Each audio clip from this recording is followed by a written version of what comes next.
This is Trend Following Radio, where great thinking comes alive.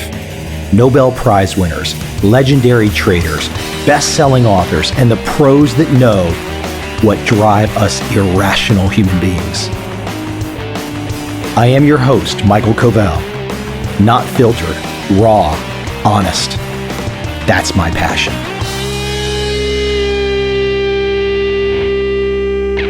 Before I jump into my guest today, I have a favor to ask, a favor that I occasionally ask of you, Mr. and Mrs. Listener.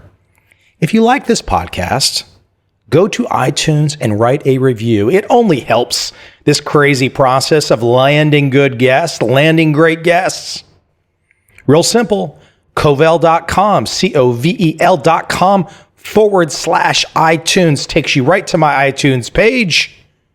A review only takes a few seconds. Let me know what you think. Love or hate, I can take it. Whatever you want to give me. My guest today is Daniel Shapiro. He is the founder and director of the Harvard International Negotiation Program. He's also an assistant professor in psychology at Harvard Medical School. Today we get into one of those subjects that everyone has to deal with. Dan's newest work, Negotiating the Nonnegotiable, How to Resolve Your Most Emotionally Charged Conflicts. Well, that subject pretty much applies to everyone. I hope you enjoy this conversation with Daniel Shapiro.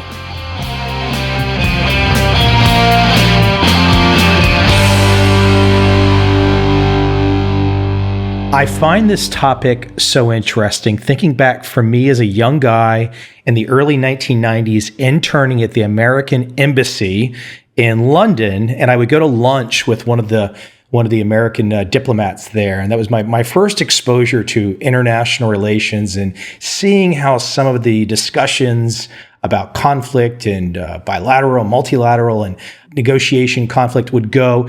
And it's always intrigued me. And I think what's really interesting, what you're doing, is you're mapping out for this highly complicated problem that we all have. You're trying to lay out a new way to think about it, as you call it, a new paradigm. You know, what I've been struck by is that we all are we're all negotiating all the time. You know, with family, with friends, at work, in the international realm, people are negotiating, and we are facing conflict all the time at work, at home, and certainly in the international realm. The big question that I've been grappling with is, despite all of these great ideas in our world around how to negotiate more effectively, how to resolve our conflicts more effectively, why do we still get into the same ruts again and again and again? And it seems that while there's a lot of good ideas out there, we're missing some of the core elements that are driving us to conflict. So my focus has really been on what gets us so stuck in emotionally charged conflicts, and how do we get out? You know, how do we get out of those things? You have a really interesting narrative for your inspiration for this particular work, how you got started. You relay a story, and I would hope you might relay it now, because I think it'll be even a little more colorful with you speaking about it, about an experience in the former then Yugoslavia as it was breaking apart. Yes, so I was working in the early 1990s in a number of the countries in now the former Yugoslavia, working with refugees, working during the war in a number of parts, helping to promote good communication, you know, as all of these people are experiencing such trauma. I had just completed a week-long workshop with a couple of friends of mine. I was in college at that point in time. This was for refugees in Serbia. We're eating lunch at a local, restaurant, and one participant from our workshop, she'd been very quiet throughout the entire workshop, almost to the point that there's something internal going on within her, but there's a fear and broaching too far. You don't know whether she feels safe or not sharing or what's going on. We're at lunch, and all of a sudden, she sort of puts down her fork. I'm sitting right across from her at the table. As though she's in this somewhat hypnotic state, she starts saying something to the lines of, it happened 9 months ago. And she starts revealing this story that clearly had traumatized her. She'd been with her boyfriend at home, and I believe it was in his apartment, and all of a sudden they get a knock on the door. The boyfriend opens up the door. Into the room storms a number of different people. with, weapons in their hands. She's obviously scared to death. So is the boyfriend. And at this point, they grab the boyfriend. As she later explained it, she was in a sense pleading for her own death at this point in time because of the circumstances that ultimately emerged. But they grab the boyfriend and basically right in front of her eyes, they slit his throat. She's telling us this, and she's about 16 or 17 years old at that point in time. I'm just stuck to my seat, and someone who I think is a fairly inquisitive person myself, I didn't know what to say, and it was just like one of those utter moments of shock. You hear about all these kinds of stories, but just to have her, someone who'd been so quiet and yet a part of our workshop, share this story, it really set me more deeply into this field of conflict resolution. And then as I share it in the book, that was our last day of the workshop. We were about to leave for the train to go back to Hungary early the next morning. I think our train left at 7 a.m. We get to the train a little bit early. Lo and behold, all 24 students from our week-long workshop from Serbia were there at the train station waiting for us. And I see this particular woman who I'd been talking to the day before at lunch, and the last words she says to me are, "Don't forget about us. Don't be like all of those other international people who come in, say they're going to help, they're here for a week, they go back home, and they forget all about us. Don't forget us." And I remember that 20-some years ago, giving her my word. To some extent, this book really is an attempt to try to honor my word, but it's more than just honoring a word. It's really just knowing the challenges that so many people in this world are facing, maybe not to the extreme levels that she was experiencing, but how do we deal with these conflicts that shake our lives up, whether it is in the international realm with a country imploding, or whether it is you and your own family. How do you deal with the tough issues there? We're all dealing with this stuff. With that example, what's really interesting is that there's always going to be something that can't work out. There's going to be an awful moment that happens that can't be stopped. And so even though you're leading with this emotionally charged experience that, I think she could have had all the conflict resolution skills in the world, the negotiating skills, these henchmen were still going to do this awful act no matter what. As one goes through the idea of trying to negotiate the non-negotiable, truly for some people, there is not going to be any negotiation. Well, I think it's how do you negotiate forward with the trauma of the past. So there still is a negotiation. Yes, it's true at that point in time. Unfortunately, her boyfriend, just as much as he tries to negotiate, if someone's there with a knife at his throat, there's not much you can do. Yeah. As much as someone storms into a theater in Paris and you say, "Hey, let's negotiate," the tragedy happened. So I don't think negotiation is the answer to all of our life's problems. I think there are a variety of different means for dealing with conflict. However, I think more often than not, people assume that a situation is absolutely non-negotiable when it's not true. So for example, with a divorcing couple, they say, I don't think you understand, Shapiro. That's me. I don't think you understand, what it's like to live with my soon-to-be ex-husband. He is utterly irrational. Or the wife, she is utterly irrational. There is no negotiation. And yet what happens is they enter this mindset of adversarialism. It's me versus you. It comes at a huge cost, not just to their own mental health, their own even physical health, but you watch the 7-year-old kid who's watching his own parents yelling day in and day out, 10 years later is on drugs, confused, and so on. You have to ask the question, maybe you two couldn't live together, but is there a way you can coexist in more harmony for your own sake and for the sake of your family? I think so many of these situations that we assume are non-negotiable, they might be tough. They might be really tough.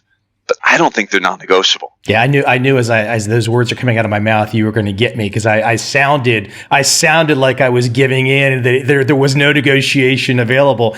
Let's start to break this apart a little bit though, because what you're really trying to resolve in your work and this particular work is we're below rationality, we're below emotions.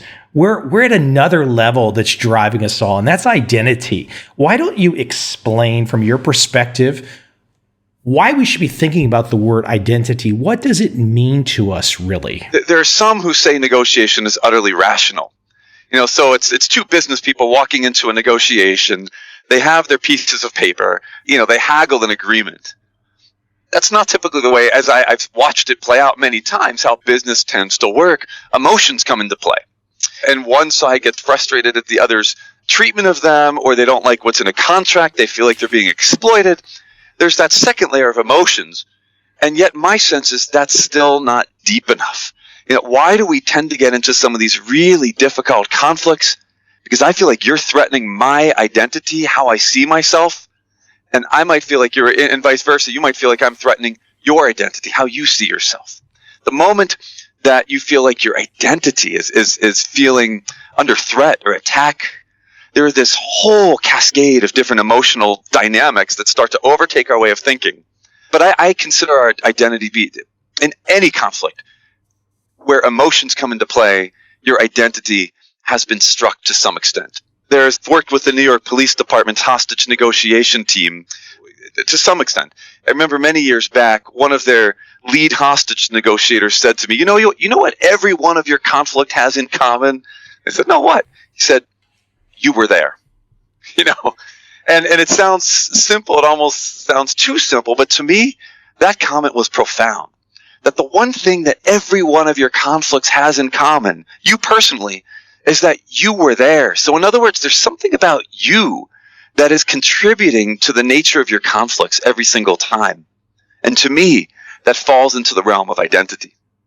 Self-awareness clearly starts to be a big issue, because as I read your work, one of the, let's say, the critical things that has to take place is both sides have to be willing to play ball. If we're going to go down the path of this new paradigm with you, it can't just be one side that's on the new paradigm. It's both sides, right? No, really? I don't think interesting. So I think that's where people start to lose power. Because I assume that, if my wife and I are in the midst of a conflict and she starts, I'm sorry, my wife is a wonderful person, so let me stereotype her a little bit. I mean, if my wife get into a conflict, she starts yelling at me. Now, to assume that I have no power unless I can engage her in conflict resolution in the conflict resolution process, that disempowers me. Any single person has the power to affect the nature of your interaction, of your negotiation. If my wife comes storming at me and says, you know what, you didn't do the dishes last night. I've been taking care of the kids for the past week. You just got home from that trip. And she starts yelling at me. Now, I could simply yell back and think in my head, boy, unless she comes into a collaborative stance, we're in trouble. Or I could try to appreciate her perspective, and then I could ask her advice and say, you know what, it's true, I didn't, and I'm sorry about that. Any advice on how we can think through how we can move forward this morning to a better place? By doing that, what I'm trying to do is to engage her in a collaborative process, but it only takes one to try and move you in that direction. You have these 5 pillars of identity that you have an acronym of BRAVE. And I'm looking and I'm thinking, well, as I just asked that question, was I exposing one of my values, which is fairness? So as I'm sitting here and I'm saying, hey, we need to resolve this conflict. And I'm already saying, but it's got to be a fair resolution. We both have to participate. And you immediately say, now, hold on, Mike, you're exposing something about yourself. No. But it was true, though, a little bit, right? No, but I think you're right. But I think from my wife's perspective, she's thinking she's being absolutely fair. She's coming and arguing with me. And at the same time, I'm thinking I am absolutely fair as I'm saying, look, Mia, you're not seeing things the way I see things. In my experience in working with everyone from heads of state to families in crisis, the classic challenge of conflict is when someone says to me, yeah, that negotiation stuff, it works nice in theory, but how do you deal with somebody who's irrational? Meaning unfair, not able to talk with you. And in almost any conflict, that is people's assumption. I am the rational one. That other side is the irrational one. I mean, even if you take the extreme of terrorist organizations, my sense is if you go and you interview them, they're going to say, we're the rational ones, and those other people are irrational. I told someone about your book today, and they said the exact same thing. They said, that's just a book. No, well, that's right. That's right. It's this emotionally charged when you start talking conflict. And even if you want to kind of like throw on the table a new paradigm, that alone, if it's not put on the table in a receptive way for the other side, that alone can start to cause even more conflict. Absolutely, and I can start to feel very suspicious of you. How are you trying to manipulate me? You know, says my wife, why are you listening to me now, Shapiro? You know, husband Shapiro. The moment this is a challenge of conflict as well. The goal of the way to resolve most conflicts is through cooperation. You know, unless you're going to use force or something like that, if you have a long-standing relationship in the office or at home or in the international realm, the goal is cooperation. In conflict, we tend to see conflict as not about cooperation. It's about who can yell more, who can be more stubborn.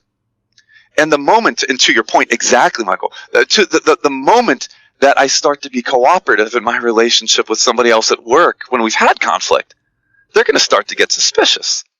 You know, the moment that business client who you've had a conflict with, you start to go, well, wait a minute, let's just try and work this out in an amicable way. They start thinking, well, okay, what's the trick? What's the trick? And I think there may be no trick, but one has to be very clear and explicit. This is what I'm trying to do. I believe cooperation makes more sense here because we have a 7-year-old kid. And if we continue to scream like this, we're going to screw up our kid. You know, let's sit down and really try and figure out how can we deal with our differences more effectively together. The emotions can't be solved, can they? No. I think the emotions have to be worked through. More than just difficult negative emotions have to be worked through. If my wife and I have a long-standing tension between us, if two countries have a long-standing tension between them, you can't just ignore that and say, you know, let's go to the park and then have a nice lunch and assume that it's going to be a wonderful, pleasant experience. You have to work through that tension if you want to really have an authentic, more efficient and effective long-term relationship. Let's talk about relational identity theory. I'm going to let you break that apart, but I think for the audience to start to think about, at least in my layman's terms, you talk about the space between sides. So you have two sides and there's a space in the middle. And we don't think enough about that space, do we? I think we think about it. We don't know we're thinking about it. You know, again, I hope I don't overdo the husband-wife situation here, but just to keep it simple. I shouldn't even say simple. Husband-wife conflicts are complex. But my wife and I are in the midst of a conflict, let's say. How do you understand the nature of the emotions going on? People often assume I have emotions, she has emotions in the situation. My sense is what's really happening is that there is this emotional space between us. And people can pick up on that. You know, the moment my wife and I get into a place of tension, we walk into a store, the other people in the store look at us and they'd say, looks like there's something between them. And it can be negative, it can be positive. You know, at work, you might have two people and there might be something between them, you know, and that might be positive. There's an attraction between them. It's my point is that there's this emotional experience that happens really at the intersection between me and you. And when trying to understand the nature of conflict and how to deal with conflict, that's the area we really want to understand. Because that's the place that's either connecting us or distancing us from one another emotionally. At this outset, though, at some point in time in every conflict, the sides or one side or both sides have to say to themselves, I kind of already said this and you're correcting me a little bit, but if you have to want to do this, I mean, for some conflicts, one side could just say, this is not solvable, period, we're walking away. That could be a bilateral relationship. This could be a man-wife relationship.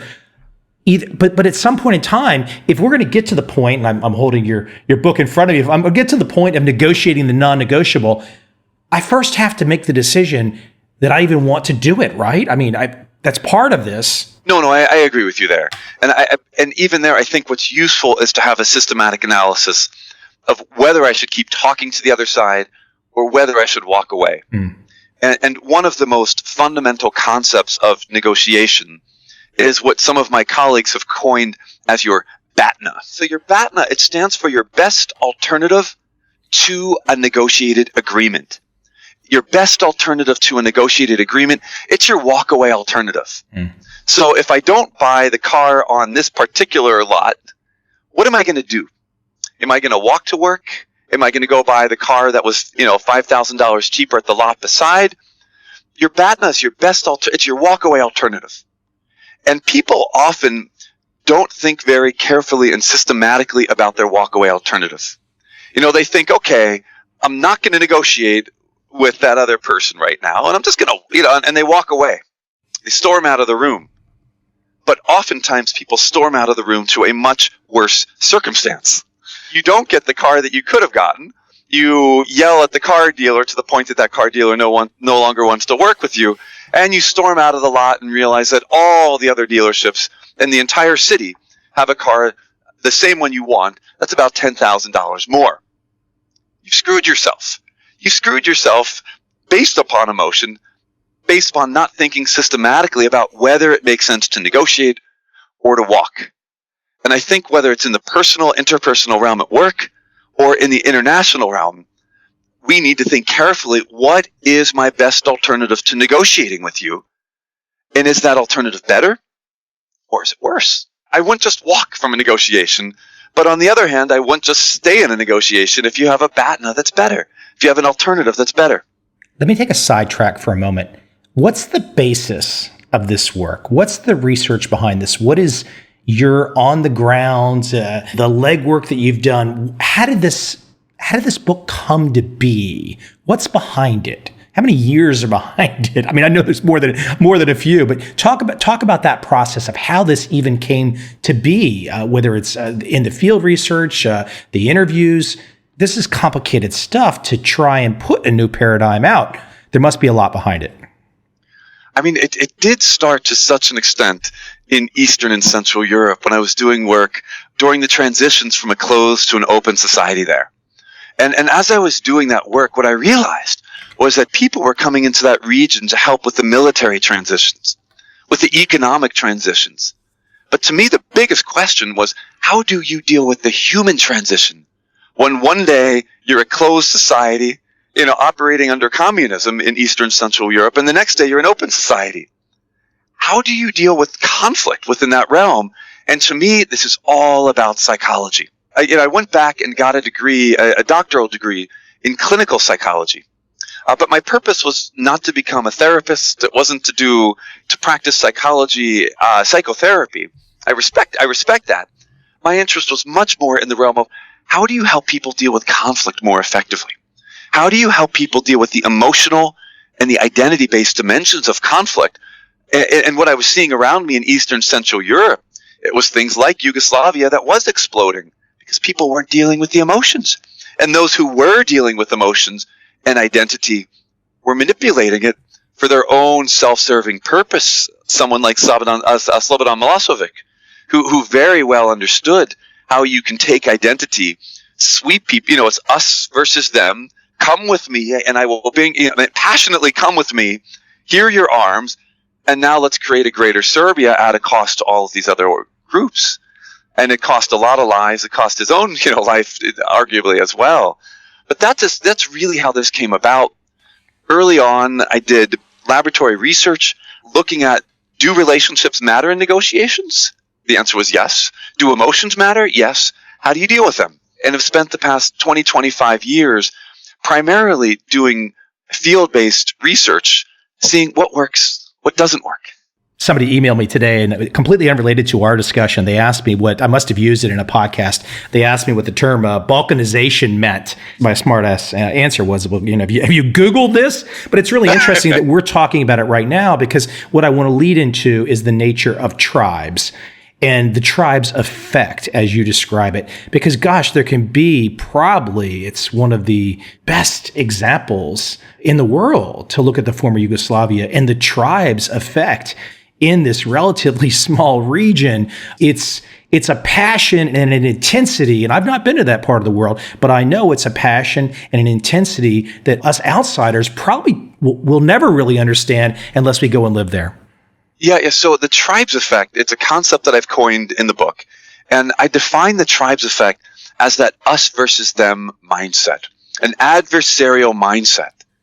And the moment you get into that mindset, your conflict has been paved for you. It's now you versus them. It's attack, and so on. What struck me is the power of this mindset. So let me give you an example. I mean, just imagine a recent conflict that you've gotten into. You don't have to share it with me, but just imagine a recent conflict. How do people deal with conflict? One way is to try to, if one side fights, I'll fight back. Well, that doesn't help. That just makes this, we get in a downward cycle of conflict. That sounds familiar, though. Yeah, no, fair enough. I mean, a completely opposite way of dealing with conflict is, the other side comes and attacks you. Dan, you didn't do the dishes. I could just avoid and just walk away. The problem is the conflict is still there. And here's where it gets twisted. There's a third way that we commonly try to deal with conflict. My wife says, Dan, you didn't do the dishes, attacking me. I might try to actually start talking things out with her. To collaborate. But if she's not ready for that, she suddenly withdraws. And we still have the tension there. The best thing you could do is to go do the dishes and not say a word. Amen. Amen. And I can guarantee when she listens to this, she's going to be like, brother, that is, she will agree with you. But the point I'm trying to make is that when we are in a conflict situation, it often feels like no matter what approach we try to use, we still clash with the other side. And to me, the problem isn't about the words we're saying. It's not about the actions we're doing. It's really about our mindset. The moment my mindset becomes me versus you in the conflict, me versus the other side, that's the problem. And the challenge is what causes us to move toward that us versus them mindset, and how do we break out? And as you describe it, it's the bind and a way out. Absolutely. Once I understand I am in that mindset, I can decide I'm empowered. Do I want to stay in this mindset? Okay, wait a minute. I'm a husband and wife situation. Do I really want to move down this road with my wife right now, or might I try and shift my mindset? Recognize, what? This is actually the two of us living together for a long time. Do I want this to be happy or unhappy? I want it to be happy. What can I say or do with that, deeper intention of working together rather than working me versus her, or me, us versus them? I want to get a little detailed here on one particular area. I think it's a core area of this work. I think people will find it very interesting, especially the way you describe it.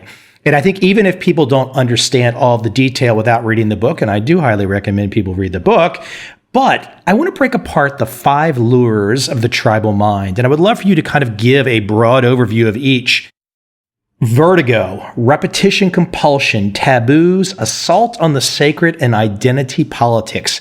I mean, my gosh, if only all of us would break apart and understand where we fit on the continuum of these 5 different overviews that you described, that would go a long way towards solving a lot of conflict, wouldn't it? 100%. Absolutely. According to both the research and my own personal experience in working with different groups. Vertigo, a warped state of consciousness in which a relationship consumes your emotional energies. So vertigo is this concept that I've built. And the basic notion, just imagine the last time you were in a difficult conflict. It could be at home with a family member. It could be with your boss at work. And what happens is once you get consumed in that conflict, you enter this world of vertigo, this spinning world where you cannot think of anything but you and that other person, how evil and awful and terrible they are. You're consumed with the conflict. And if it happens at home with, your teenage son or daughter starts yelling at you and drives you crazy, you go to work. And while you are physically at work, you're not mentally there. You are in that place of vertigo. And just as true, if you're at work and your teammate is not pulling his or her part of the load and they are driving you crazy, you can enter in that vertigo. You go home at night. And yes, your family's there, your kids run to the door to see you, your spouse comes to kiss you, but you're not there. You're not mentally and emotionally there. You are in that place of vertigo. I just came back from a trip to the Middle East literally last night, working with Israelis and Palestinians. One can see this at the international levels as well. Once a conflict really starts to take hold, we start spinning and spinning and spinning and spinning, and we cannot see outside of it. After September 11th happened in the United States, what happened for the many weeks following, we, the United States, could not think of anything else. I mean, in some ways, that's rightly, it's a good thing. We're trying to figure things out and make sense. But we didn't know what was happening in Canada. We didn't know what was happening in Mexico. We are in this our neighbors, in other words. We were in this emotional swirl we could not see beyond. It was actually a very narrow event in hindsight. It was a narrow event, a very, from an identity perspective, a hugely powerful event. And, from a personal level, for many people who lost family, a personal situation as well. But, I mean, at its core, on a political level, why was it so powerful? Boy, you're striking at the heart of this American identity with the World Trade Center. Once you hit identity, once I feel like you are threatening my identity, attacking my identity so clearly, boom, the tribes effect comes. It's us versus them. Who's the them? We will find them. We will crush them. And all of these lures start coming in. Vertigo, as you were noting, starts to come into the situation. And it's as though we are in the middle of a tornado. The winds are very quickly spinning around us. We can see deeply into the future our greatest fears. That's the skies above. We can see deeply into the ground beneath us, to all the ground of the past that's thrown. This is the reality of vertigo. Repetition compulsion, the second one. That one strikes me when I read it. It's such a simple, those two words combined together are just brilliant. Repetition compulsion. Almost everyone knows what it is when they hear them combined without even, you're just like, oh my gosh, that's me. Yeah. No, it's true. In almost any relationship, take a relationship at work where you find yourself in a conflict with a colleague. It's most of the time people know that they should act a little bit differently. I know I should listen more to Sam at work or Samantha at work or John or whoever it is, but we end up repeating the same dysfunctional patterns of behavior again and again and again and again. And we know we should do better. Our friends tell us, you could be a little nicer to them, or you could listen a little bit more to your spouse. And we say, yeah, I know. But the next time we get into the conflict, we get back into that repetition compulsion. And the twist of the repetition compulsion is that, this to me is the heart of the problem, is that it feels unnatural to change our pattern of behavior. So it's more than just a habit. It feels like if I know that in my relationship with I don't have a teenage son. I have 3 kids. They're a little younger. But let's say I have a teenage son, and every time, he comes in a little bit late, I start yelling at him. He starts yelling at me, and I can see that's alienating him. And I'm losing the relationship rather than gaining it. I might consciously decide, boy, I should start listening more, yelling less. But the next time he walks through the door at 11:15 rather than 11 o'clock, I can't help it. I feel like I need to yell at him. That's the repetition compulsion, where you shouldn't do something. It's not helping your case, your relationship. And yet there's some utter, odd allure. Almost like the pull of, what's the bug? The mosquito to the flame. What is it? Is it mosquito? Something losing. The bug, the flying animal. To the flame, you cannot resist the pull of that repetition compulsion. The way out, in part, is to become aware of your pattern. When my son walks in at 11:15 instead of 11 o'clock, what do I typically do? I yell. He yells back. I yell more. He storms out of the room. That's our pattern. Great. I wonder what I could do differently. Initially, instead of yelling, might I ask him a question? Help me understand where you were. I want to try and move to a different place than our usual yelling match. At work, it's useful as well. With that difficult colleague, what's your typical interaction look like? Do you yell, withdraw, listen? At what point? How do you reconcile? But to start to map it out, that brings you power, because now you can decide whether you want to change your behavior at any one of those rungs in that little cycle of discord. You have your third lure of the tribal mind, taboos, and you just brought up the Israeli-Palestinian conflict. As an outsider looking in, for as many years as I've heard about so-called negotiations taking place between these two entities, I sometimes wonder if they should just both walk away and stop. Now, you're an optimistic guy, and I think you see with this new paradigm a way forward, but is there any thought to perhaps that this is just intractable, that it will never be resolved? Well, I mean, I'd go back to the rational analysis first. BATNA. Does it serve each side's interest to simply walk away from the negotiating table? Some will say yes. Some will say no. If both sides say, you know what, it makes more sense to negotiate, then the ideas of my book come in. Because the question then is, well, what's stopping you from negotiating effectively? Why have you been negotiating for decades now? And it seems like you're going backward, if anywhere. Taboos is the third of these 5 lures of our tribal mind. And taboos, those are social prohibitions. In other words, they're things that we're not allowed to talk about, or else we get in trouble. Social trouble. Give a great example in the Israeli-Palestinian conflict of the taboo in that context. I'll give you a very simple example. So working with Israelis and Palestinians, some Israelis will not say the word Palestine. Some Palestinians will not say the word Israel. Now, and I'm not sharing that as I'm not saying one should or shouldn't, from my own perspective. I'm saying, practically speaking, how do you negotiate if either side will not call the other by a name that it believes is the name that it still chooses? How do I negotiate with my wife if she won't call me by my name and I won't call her by her name? So it's taboo to talk about some of those kinds of issues.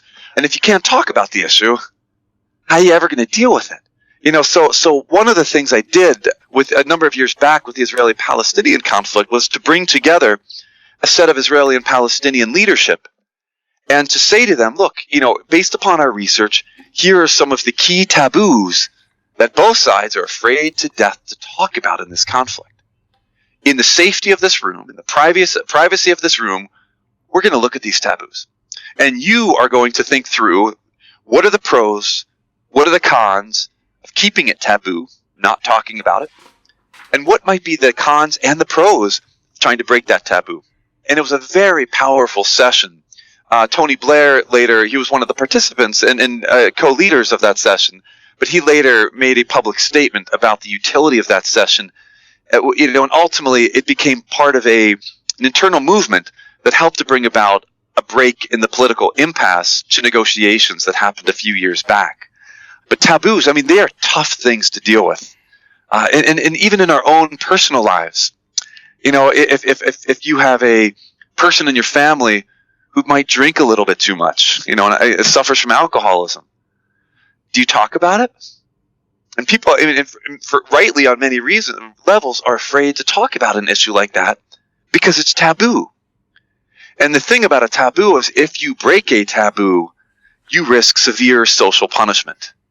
All of a sudden, that person in your family who's been drinking too much, you raise the issue, and they say, start swearing at you, never understood me, I don't drink too much, how do you think I can live with you? And all of a sudden, you're distanced, there's more emotional antagonism than you ever even expected. There's good reason to not break taboos. At the same time, your family member suffers and starts to drink too much and their health erodes. So how do you think about breaking taboos? I offer a system in the book on how one can think about it. What I find interesting about your work, your thinking, how you're talking, is it's almost Seinfeld-esque. You are looking at, and I'm curious if you've got a story about how you got to be this particular perspective, because you're looking at the world, which we can all see, but you found a way to put yourself in a different place, a different vantage, and to see it differently. And then when you say the words, I think most reasonable, intelligent people will go, oh yeah, that makes perfect sense. Well, on so many levels, I relate to your comment, and I love your questions, because so many of our conflicts in life often feel like they are about nothing. And Seinfeld, it seemed like that show was really based upon that fact. There's a Boston comedian, Dane Cook, who talks about couples who have, I think he calls it the nothing fight. And so he talks about how he's in a supermarket one day and he hears a couple having the nothing fight and he's eavesdropping on this. And we all know that. You look at so many of the conflicts in the world. In an organization, for example, you stole my stapler again. Yes, it can be about the big issues like budget and so on, but so many of the things that bother us tend to be supposedly trivial. And I don't think that they are trivial. I think what happens is really we are negotiating our relationship with other people, who we are in relation to other people, our identities. And that is not insignificant. You're taking people in a kind of way where you're getting them to a perspective they don't expect that they're going to be going to. And when they get there, they kind of feel a relief, because it makes sense. No, absolutely. I don't think that our research has led us to anything new, per se. I think every one of the things we're talking about today, your listener, I'm sure, already knows. Part of what I've been trying to do, which is, you're right, it's taken so long, it isn't easy, is to try to put words to some of those experiences that we all have. Vertigo, we know when we get into it, but if we don't have a word for it, we're just the fish in water. We're stuck in the water. We can't get that broader perspective. Once you have a word for it, so when my wife and I get into a conflict, and it seems like it's going in the wrong direction, one of us can say, and she's a supporter of these ideas, thank goodness, but she can say, or I can say, wait a minute, we're getting close to that vertigo. Do we want to go there? Your fourth lure of the tribal mind, the assault on the sacred. Explain that. One of the biggest reasons that we experience strong emotions like outrage, deep frustration and anger, is when we feel that somebody has attacked what we believe to be sacred. It doesn't have to be religious.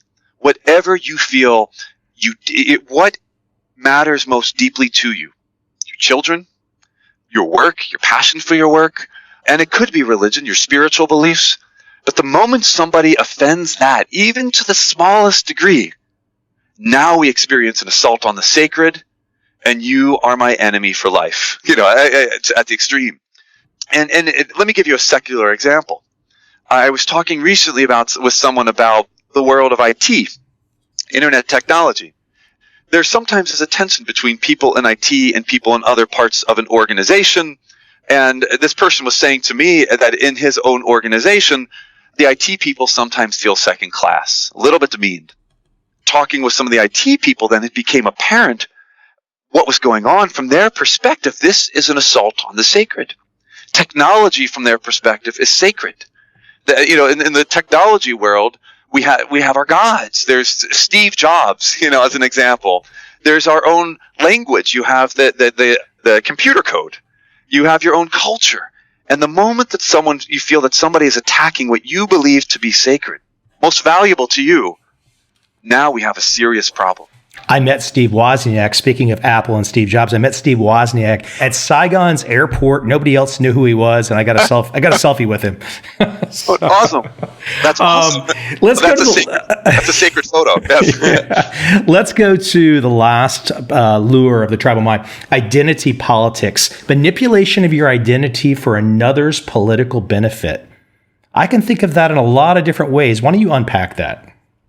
Well, there are a lot of ways to think about it. The one way to think about it is that when we get into a conflict situation, we often create what I call a negative identity.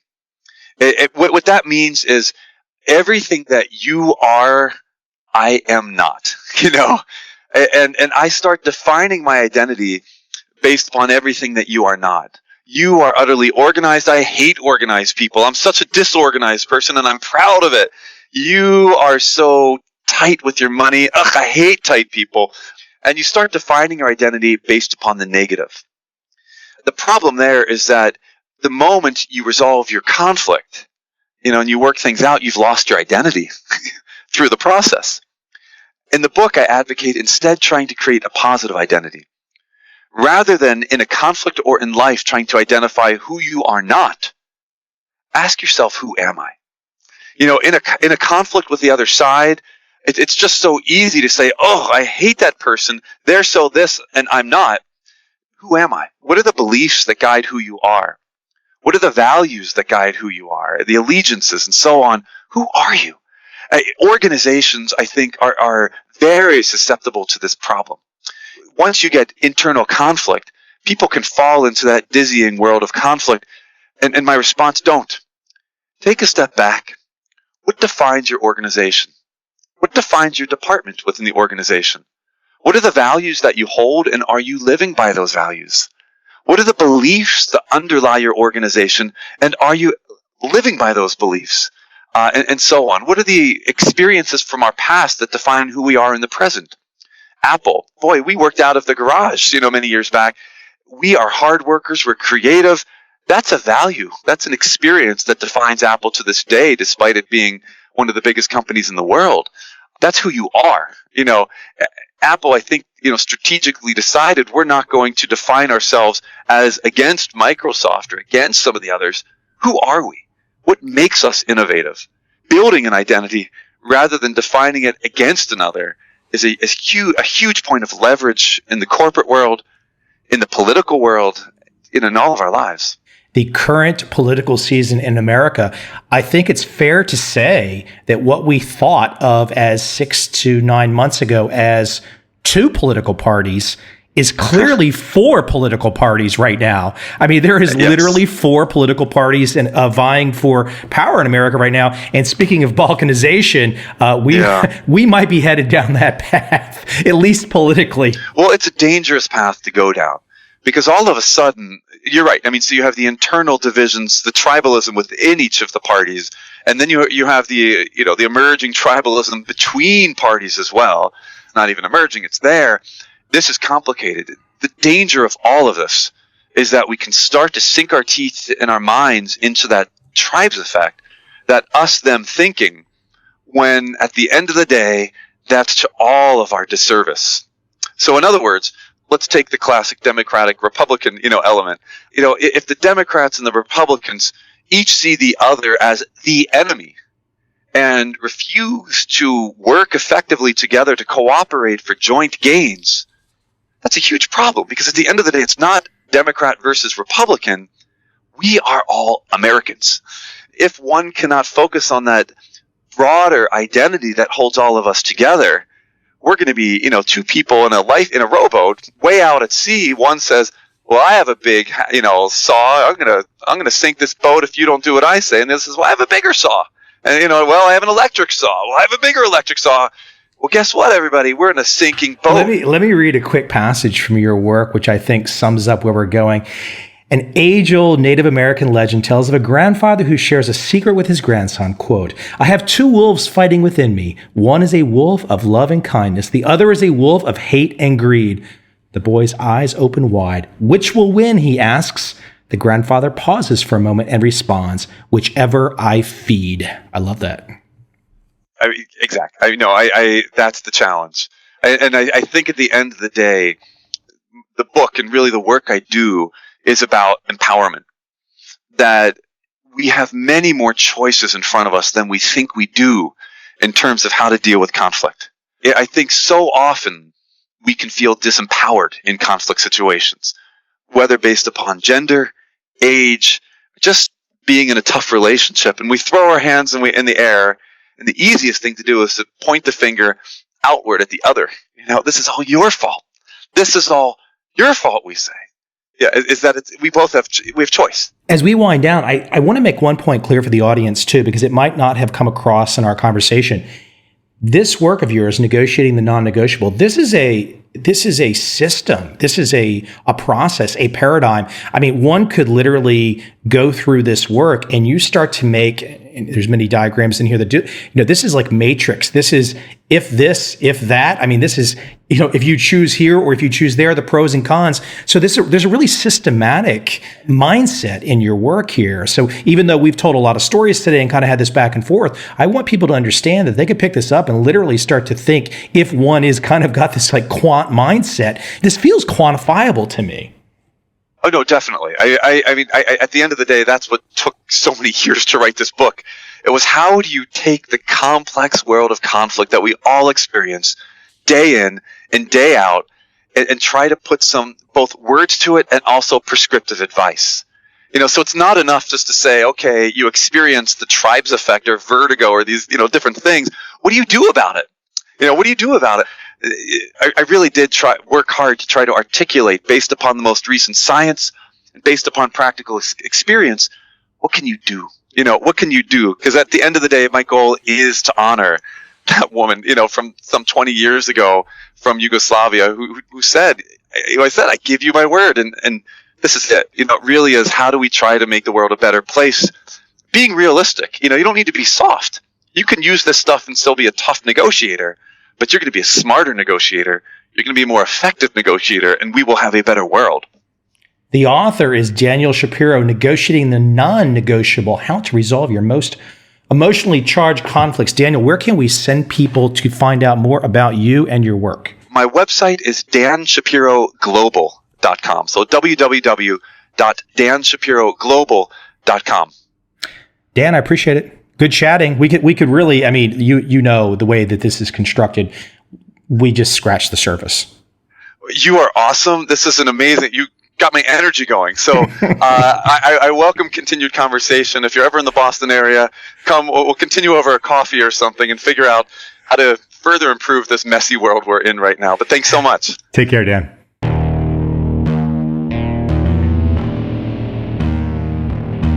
I see a time when those awake will understand how to make money in up, down, and surprise markets.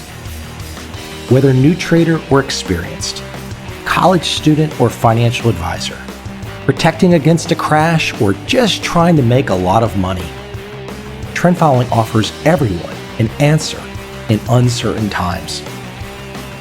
To get started immediately, send me an email, michael@covel.com. I will send you the right trend following steps to take along with my free video. But if you want to buy and hold, trust the government and trust Wall Street, this is absolutely not for you.